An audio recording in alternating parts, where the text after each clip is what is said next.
What if I'm not looking for investors? I just run a small business. Why would this matter to me? Well, here's why. The questions that investors ask are not unique to investment conversations. They're the same questions that reveal whether your business is healthy, sustainable, and positioned to grow, or whether it's quietly fragile in ways you didn't really understand or even look at yet. You should be asking yourself these questions too regularly, because these answers are going to tell you if your business is strong and then where it's exposed. So think of this as a business health check. This video series is going to go through a document called the Investor Readiness Diagnostic, 22 critical checks that sophisticated investors will use to evaluate a business before they put a single dollar into it. But before I get into the specific checks, I want to address something that you might be thinking. What if I'm not looking for investors? I just run a small business. Why would this matter to me? Well, here's why. The questions that investors ask are not unique to investment conversations. They're the same questions that reveal whether your business is healthy, sustainable, and positioned to grow, or whether it's quietly fragile in ways you didn't really understand or even look at yet. Do you ever want to sell your business, bring on an investor, open another location, or get approved for a serious business loan, or start a business? Someone is going to look at your numbers. And here's the part that most entrepreneurs or business owners aren't ready for. They are not just looking at whether you're profitable or not. Or if you're starting a business, they're not just going to look at your pro forma. They're asking a completely different set of questions. Questions that will expose the weaknesses in your businesses that you probably didn't even know existed. An SBA loan officer is going to ask you versions of these questions. A potential buyer, if someone ever comes up and wants to buy your business, they're going to be asking these questions. Your bank is going to be asking these questions. And honestly, you should be asking yourself these questions too regularly, because these answers are going to tell you if your business is strong and then where it's exposed. So think of this as a business health check. We just happen to be using the framework that the sharpest financial minds in the world use. Because if your business can pass these tests, then your business is in a genuinely strong position. And if it can, at least now you know what you need to work on. You don't have to be seeking an investment to benefit from thinking like an investor. The questions are the same, and the answers will change how you run your business. Every single one of these is directly applicable to any business owner or any entrepreneur who wants to build something fundable or something just worth building.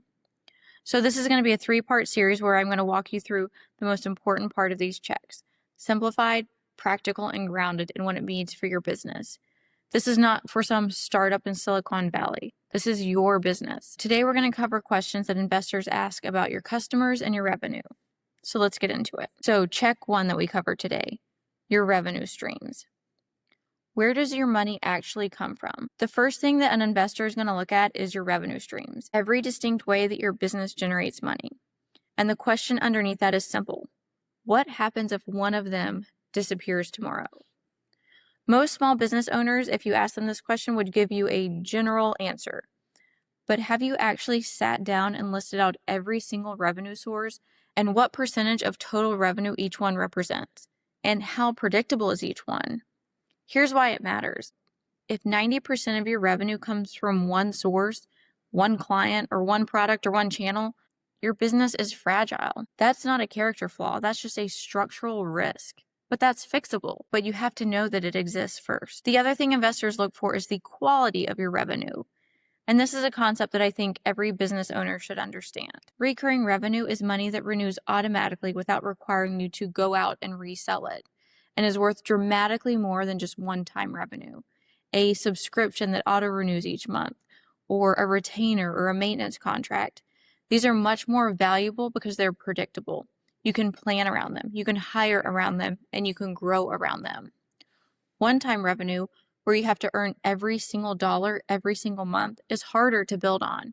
It's not impossible, it's just harder. There's a guy in our town who owns an HVAC company, and instead of charging them $10,000 for the HVAC unit that a lot of people can't afford, he charges them $300 a month, and they're leasing the unit from them. And at the end of 10 years, they own it. But during that 10 years, anytime it needs new filters or repairs, he comes out and takes care of it. Business-wise, that's a genius move. He's making his business so much more valuable by doing that, because when he does that times 100 or 200 or 300 customers, he's created recurring revenue that's setting him up for 10 years to come. So after this video, one little exercise to do. Write down every single way that your business generates revenue. And then next to each one, write the percentage of your revenue that comes from that source. And then write, does it recur automatically or does it require a new sale? And what would happen to your business if that stream dried up? That exercise alone will show you something about your business that most business owners never look at. Revenue diversity is not about having the most income streams. It's about whether knowing which ones could collapse and making sure your business does not collapse with them. And if your business does not have any recurring revenue streams, I would strongly recommend you kind of brainstorm on different ways that your business could have recurring revenue streams. Check number 2. What does it cost you to get a customer? This is one that a lot of owners have never actually calculated or calculated honestly. What is your true customer acquisition cost? This is one check that makes some people uncomfortable. Not because it's a complicated concept, but because if you actually do the math honestly, the number is almost always higher than you actually thought. Customer acquisition cost, CAC.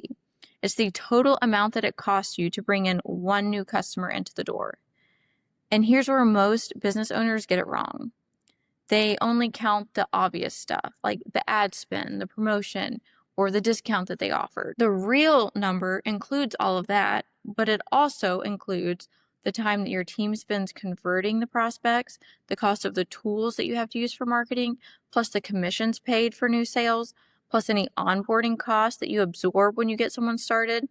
When you add all that together, your true cost to acquire a customer is typically 2 to 5 times higher than the number that most owners are using. So why does that matter? Well, because if you do not know what it actually costs you to get a customer, then you can't make good decisions about where to invest in growth. You might be running a marketing channel that feels like it's working, but if you factored in the full cost, you would discover that it's actually losing money on every customer that it brings in. The investors who look at this number are going to calculate it themselves. And if your number differs dramatically from theirs, then you're going to start eroding away at their trust. They would rather see a founder who says, our true customer acquisition cost is $340. Here's every component of that number, and here's what we're doing to bring it down. That is the kind of financial clarity that builds confidence. For your business right now, do you actually know what it costs to get a new customer? Not a guess, but a real number. And if the answer is no, that's also part of your homework for after this video. And then number 3, your customer lifetime value. Now, here is the concept that changes the entire conversation once you understand it. Your customer acquisition cost only tells half the story.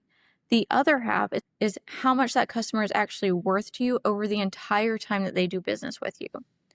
That's called customer lifetime value, LTV.